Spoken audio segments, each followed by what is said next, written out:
Dear parents, आज बच्चे ने क्लास में अलिफ मद आ पढ़ा है। अलिफ मद आ की आवाज़ को जाना है, सीखा है और इसके साथ ही साथ अलिफ मद आ की शक्ल की पहचान की है, नाम सीखा है और अलिफ मद आ लिखना भी सीखा है। आपके पास स्कूल की डायरी मौजूद है जिसमें टीचर ने अलिफ मद आ के हवाले से क्लास में होने वाली सरगर्मियाँ और किताब की सरगर्मियों को दर्ज किया है।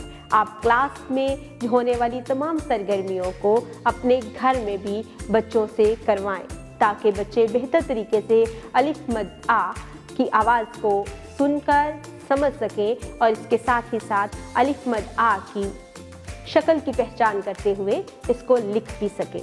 इसके साथ ही साथ आप बच्चों को घर में मुख्तलिफ चीज़ों के नाम बताएं जो कि अलिफ मद आ से शुरू होते हैं और बच्चों से कहें कि घर में एक कमरे में कितनी ऐसी चीज़ें हैं जो अलिफ मद आ से शुरू होती हैं, गिनें और मुझे बताएं।